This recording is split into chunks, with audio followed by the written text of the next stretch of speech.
कांग्रेस अध्यक्ष मल्लिकार्जुन खड़गे ने इंडिया गठबंधन के सहयोगी नेताओं को चुनाव आयोग के बारे में पत्र लिखा है। खड़गे ने लिखा है कि मतदान के आंकड़े जारी करने से अधिक देरी और उस डेटा में पाई गई विसंगतियां इस चुनाव की स्वतंत्र और निष्पक्ष प्रकृति पर गंभीर संदेह पैदा करती है। लोकतंत्र की रक्षा के लिए अपनी आवाज उठाना और चुनाव को जवाबदेह ठहराना हमारा सामूहिक कर्तव्य है, ताकि वो अपने कार्यों को जिम्मेदारी से संचालित करें। खड़गे ने चुनाव आयोग से पूछा है कि पहले चरण वोटिंग खत्म की तारीख से लेकर मतदान डेटा जारी होने में देरी से अंतिम मतदान प्रतिशत में 5.5% की बढ़ोतरी क्यों हुई है। कांग्रेस अध्यक्ष ने कहा है कि पहले और दूसरे चरण का अंतिम मतदान प्रतिशत जारी करने में हुई देरी डेटा की गुणवत्ता पर गंभीर संदेह पैदा करती है। उन्होंने अपने 52 साल के चुनावी जीवन में ऐसा कभी भी नहीं देखा है कि अंतिम आंकड़ों में इतनी ज्यादा बढ़ोतरी हुई हो।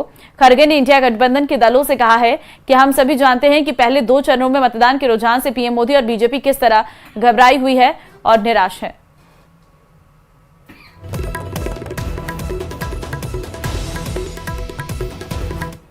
दिल्ली से बड़ी खबर आपको दे रहे हैं। सुप्रीम कोर्ट में अरविंद केजरीवाल की याचिका पर 1 बजे फिर सुनवाई होगी।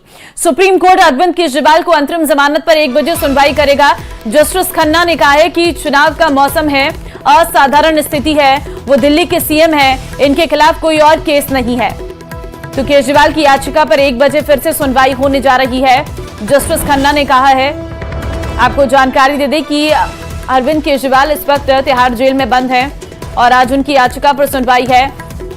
अंतरिम जमानत मांगी गई थी और उसी पर आज 1 बजे सुनवाई होनी है। जस्टिस खन्ना ने कहा है कि चुनाव का मौसम है। तिहाड़ जेल में बंद दिल्ली के मुख्यमंत्री अरविंद केजरीवाल की मुश्किलें कम होती नहीं दिख रही है। अब दिल्ली के मुख्यमंत्री अरविंद केजरीवाल के खिलाफ एनआईए जांच की सिफारिश की गई है।